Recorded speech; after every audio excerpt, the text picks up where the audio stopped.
Everyone बेटे आज हम लोग करेंगे हमारे चैप्टर 9 में से जर्नलाइजेशन ऑफ एंट्रीज। देखो बेटे आपको पता है कि हर बिजनेसमैन अपने जो पिछले साल के क्लोजिंग बैलेंस हैं उनको अगले साल के अंदर कैरिड फॉरवर्ड करता है, उनको आगे लेकर जाता है।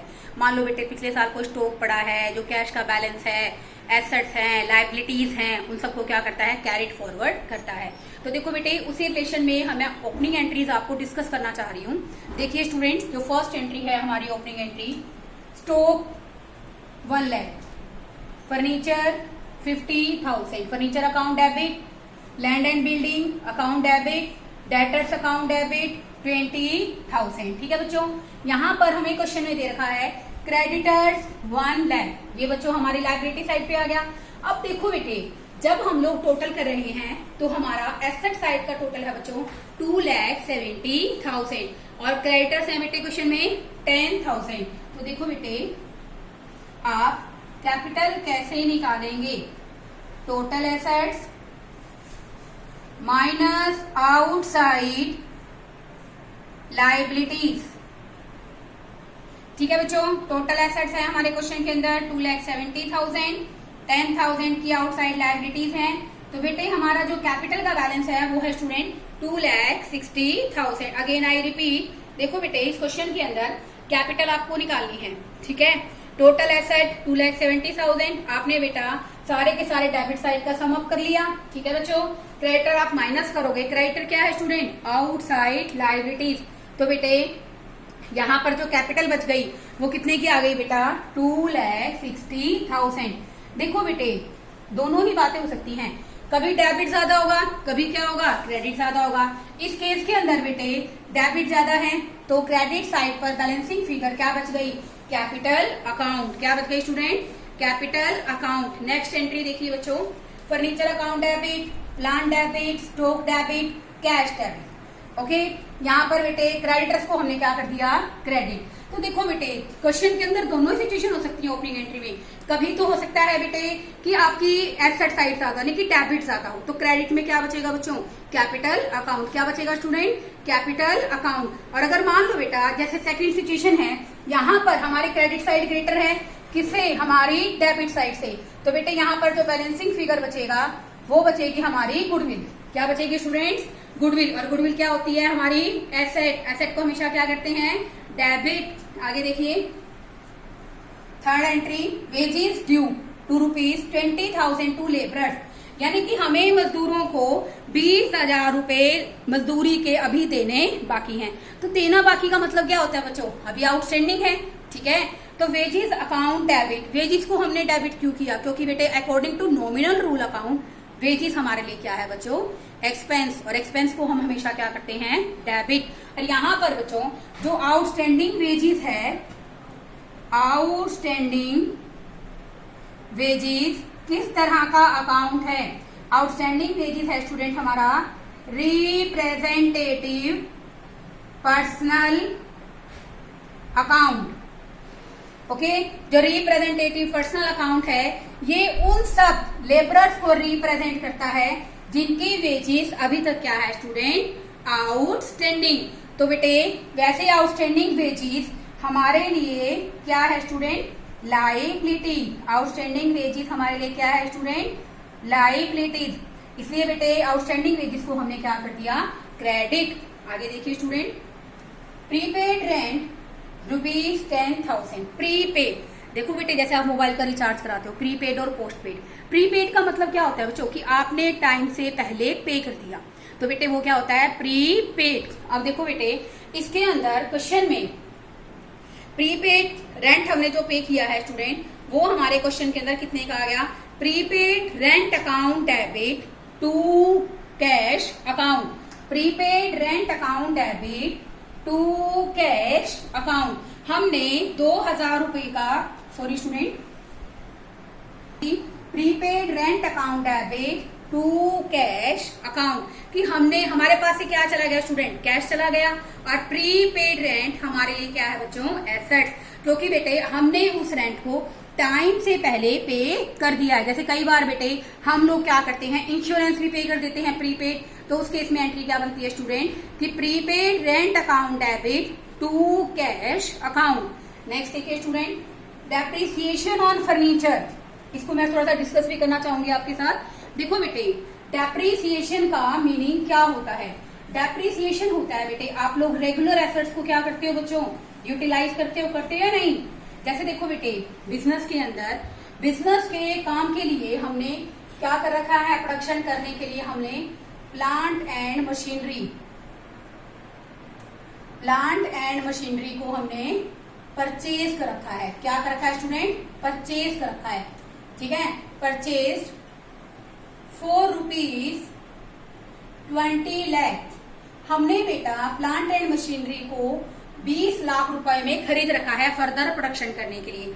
अब हम लोग बेटे, जब हम लोग अपनी एसेट्स को रेगुलर और कंटिन्यूसली क्या करते हैं स्टूडेंट, यूज करते हैं, तो वैल्यूज क्या हो जाती है, वैल्यूज ऑफ एसेट्स डिक्रीज हो जाती है, डाउन हो जाती है। पहले से क्या हो जाती है स्टूडेंट, कम हो जाती है, ठीक है ना। एसेट की वैल्यू स्टूडेंट्स पहले से क्या हो जाती है, डिक्रीज हो जाती है।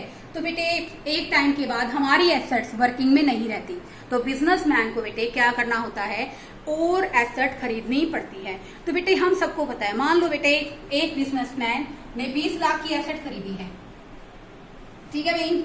अब वो एसेट उसको आइडिया है कि 10 इयर्स चलेगी, ठीक है बच्चों। उसकी एस्टिमेटेड लाइफ, इसको बोलते हैं स्टूडेंट हम लोग estimated life of an asset. एक एसेट कितने साल चलेगी, तो उसको बेटे हम लोग क्या बोलते हैं student, estimated life of an asset. अब इसी में से बेटा यहां हम लोग लिखते हैं स्टूडेंट्स कॉस्ट ऑफ एसेट्स। क्या लिखते हैं स्टूडेंट, कॉस्ट ऑफ एसेट्स की संपत्ति का मूल्य कितना है, और माइनस करते हैं स्टूडेंट हम लोग स्क्रैप वैल्यू। क्या माइनस करते हैं बच्चों, स्क्रैप वैल्यू। जैसे इसी एग्जांपल के अंदर बेटे देखो 20 लाख क्या है बच्चों हमारी एसेट की वैल्यू, ठीक है। आपको क्वेश्चन के अंदर दे रखा है बच्चों कि 1 लाख क्या है स्क्रैप वैल्यू। स्क्रैप वैल्यू क्या होता है बच्चों, कि मशीन नो डाउट बेटे आयरन की बनी हुई है, ठीक है। जब हम उसको बिल्कुल कंटिन्यूशन में काम करने के लायक नहीं रहेगी, देन रिपेयर कराने के बाद भी एसेट वर्किंग में नहीं रहेगी, तो हम उसको क्या कर देते हैं, आगे सेल कर देते हैं, ठीक है। तो बेटे उस स्क्रैप का जो हमें मिलता है बेटे उसको हम लोग क्या कहते हैं, स्क्रैप वैल्यू। यानी कि जो टूटी फूटी हमारी एसेट है उसको हम लोग बेच देते हैं, तो उसके बदले में भी हमें जो मिलता है उसको क्या कहते हैं हम लोग, scrap value. 20 lakh minus scrap value कितनी है क्वेश्चन में, 1 लाख, और हमारी एसेट की वैल्यू कितनी है यहाँ पर, यानी कि एस्टिमेटेड लाइफ कितनी है, कितने साल चलेगी, 10 साल। तो देखो बेटे यहाँ पर ये आ गया बेटे हमारा 19 लाख डिवाइड बाय 10, यानी कि हर साल हमारी एसेट के लिए हमें डेप्रीसिएशन रिजर्व के अंदर, या डेप्रीसिएशन रिजर्व में हमें कितने रुपए डालने पड़ेंगे, 1,90,000, ताकि बेटे जब भी एसेट काम करना बंद कर दे तो हम इन्हीं पैसों से, जब हर साल बेटे 1,90,000 डालेंगे तो 10 साल में कितने इकट्ठे हो गए, 19 लाख इकट्ठे हो गए या नहीं, और 2-4 लाख और मिला के हम लोग नई एसेट क्या करेंगे, खरीद लेंगे। अब देखो बेटे क्वेश्चन अराइज होता है कि डेप्रीसिएशन रिजर्व फंड हम लोग क्यों बनाते हैं, क्योंकि देखो बेटे बिजनेसमैन के पास सारा का सारा पैसा जो कि वो बिजनेस में इन्वेस्ट करता है उसका अपना नहीं होता है बेटे। वो क्या करता है, कुछ शेयर्स के थ्रू कलेक्ट करता है, कुछ लोन लेता है, कुछ बेसिकली बैंक से लोन लेता है, कुछ प्राइवेट पर्सन से लोन लेता है, उसके थ्रू वो पैसे को इकट्ठा करता है। तो बार बार बेटे एसेट खरीदने के लिए अगर वो बाहर के लोगों से लोन लेगा तो उसकी फाइनेंशियल पोजीशन क्या हो जाएगी, गड़बड़ा जाएगी, उसकी फाइनेंशियल पोजीशन पहले से खराब हो जाएगी। तो इस केस के अंदर बेटे सबसे ज्यादा जरूरी क्या है कि हम क्या करें, डेप्रीसिएशन लगाएं। तो डेप्रीसिएशन क्या होता है बेटे, एक तरह का एक्सपेंस है, और एक्सपेंस बेटे हमेशा क्या होता है, डेबिट, और हमारी एसेट की वैल्यू से क्या हो जाती है, कम। एसेट को आप हमेशा क्या करते हो स्टूडेंट, डेबिट, तो मैंने यहाँ पर एसेट को क्या कर दिया स्टूडेंट, क्रेडिट। तो क्या एंट्री बन गई, डेप्रीसिएशन ऑन फर्नीचर ₹500, ठीक है। तो क्या एंट्री बन गई, depreciation account debit to furniture account. आपको यहाँ पर अमाउंट कैलकुलेट करके बता रखी है, आप लिख दीजिए, अदरवाइज आगे जो फर्दर क्वेश्चन आएंगे वहां आपको कैलकुलेट भी करनी होती है। डेप्रिसिएशन का बच्चों एक सेपरेट चैप्टर भी है जो कि हम लोग आगे कंटिन्यू करेंगे। इंपॉर्टेंट एंट्रीज करेंगे, जैसे फर्स्ट है बेटे इंटरेस्ट ऑन कैपिटल अमाउंटिंग ₹50,000। तो देखो बेटे इसकी जर्नल क्या बनेगी, interest on capital account debit to capital account. इसका मतलब क्या है बेटे कि हमने बिजनेसमैन को बिजनेस में उसके द्वारा लगाई गई कैपिटल पर क्या दिया, ब्याज दिया। देखो बेटे जनरल प्रैक्टिस है कि जब भी कोई बिजनेसमैन प्रॉफिट अर्न करता है ना, तो बेटे वो क्या करता है कि अपने प्रॉफिट में से इंटरेस्ट ऑन कैपिटल को माइनस कर देता है। तो देखो बेटे इंटरेस्ट ऑन कैपिटल बिजनेस के लिए क्या है बच्चों, expenses due to nominal account. ये क्या है बच्चों, एक्सपेंस, और एक्सपेंस हमेशा क्या होता है, डेबिट। तो टू कैपिटल अकाउंट। तो बेटे देखो यहाँ पर बिजनेसमैन को दो ही अकाउंट रिप्रेजेंट करते हैं, या तो कैपिटल या फिर ड्रॉइंग्स। तो बेटे कैपिटल बढ़ जाएगी ना इंटरेस्ट ऑन कैपिटल लगाने से, तो इसलिए मैंने कैपिटल को क्या कर दिया बच्चों, क्रेडिट कर दिया। और दूसरा बेटे यहाँ पर बिजनेसमैन को कैपिटल रिप्रेजेंट करती है, तो बिजनेसमैन का गेन बढ़ गया। और बिजनेसमैन का अकाउंट कौन सा अकाउंट है, पर्सनल अकाउंट। तो यहाँ पर कैपिटल अकाउंट बिजनेसमैन को रिप्रेजेंट कर रहा है बच्चों। तो यहाँ पर बेटे इसलिए बिजनेसमैन को गेन हो रहा है, तो हमने इसको क्रेडिट कर दिया, क्योंकि रिसीवर के पॉइंट ऑफ व्यू से हम ऐसा करेंगे। सेकंड देखिए इसमें इंटरेस्ट ऑन ड्रॉइंग्स। तो आप उस केस में क्या एंट्री करोगे students, drawings account debit to interest on drawings. ठीक है बच्चों, 10,000 का हमारा इंटरेस्ट ऑन ड्रॉइंग्स है। अब देखो बेटे यहाँ पर इंटरेस्ट ऑन कैपिटल को इसलिए डेबिट किया क्योंकि हमने इसको क्या माना, खर्चा, एक्सपेंसेस माना। इंटरेस्ट ऑन ड्रॉइंग बेटे फर्म के लिए क्या है, इनकम। क्या है स्टूडेंट, इनकम। तो बेटे हम लोग बेसिकली ड्रॉइंग्स डेबिट, ड्रॉइंग्स किसको रिप्रेजेंट कर रहा है, बिजनेसमैन को, तो ड्रॉइंग्स को हमने क्या कर दिया स्टूडेंट, डेबिट कर दिया। ठीक है, और टू इंटरेस्ट ऑन ड्रॉइंग ये फर्म के लिए क्या है बच्चों, गेन है। तो इसलिए बेटे मैंने इसको क्या कर दिया, यहाँ पर क्रेडिट कर दिया, क्योंकि बेटे ये जो बेसिकली इंटरेस्ट ऑन ड्रॉइंग है, ठीक है ना, वो बिजनेस के लिए तो क्या है स्टूडेंट, गेन। तो इसलिए बेटा हमने ड्रॉइंग को तो क्या कर दिया, डेबिट, और इंटरेस्ट को क्या कर दिया, क्रेडिट। थर्ड देखिए स्टूडेंट हम, राम हु ऑर्डर्स, राम जिसने हमसे 5,000 रुपए उधार लिए थे, नथिंग इज रिसीव्ड, उससे हमें कुछ नहीं मिला।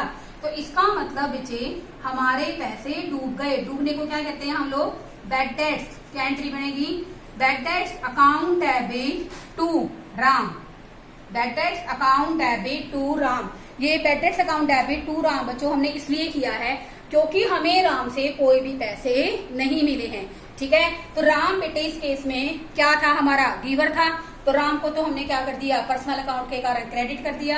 और बैड डेट्स बेटे ये हमारे लॉस को रिप्रेजेंट करता है, तो लॉस बेटा हमेशा क्या होता है, डेबिट। आगे देखिए स्टूडेंट आप, last entry, Ram who orders ₹5,000। Ram ने अभी भी कितने उधार लिए, 5,000 रुपए। लेकिन बेटे इसमें क्या दे रखा है, 30% amount is received from his estate. हमें 30% पैसे क्या हो गए हैं, मिल गए हैं। तो देखो बेटे आप क्या एंट्री करोगे इस क्वेश्चन में, cash account debit, bad debts account debit to Ram. अब देखिए बच्चों, राम कितने से गिवर था, 5,000 से, 30% मिल गए तो 1,500 रुपए का आगे स्टूडेंट कैश में, और जो डूब गए बच्चों वो कितने हैं, 3500। अगर देखो बेटे सारे डूब जाते हैं तो सारे का लॉस हो गया, bad debts account debit to Ram. और अगर हमें राम से 30% मिल जाते हैं तो इसका मतलब 70% हमें, यानी कि 3,500 का हमें क्या हो गया स्टूडेंट, लॉस हो गया। बेटे बहुत अच्छी, बहुत इंपॉर्टेंट एंट्रीज हैं, और इससे रिलेटेड स्टूडेंट्स हमारे बहुत सारे क्वेश्चंस बनते हैं। पहले तो बेटे इन एंट्रीज का बेसिक समझिए, और उसके बाद इससे रिलेटेड आप क्वेश्चंस को ट्राई कीजिए। ठीक है स्टूडेंट्स, ओके, थैंक यू।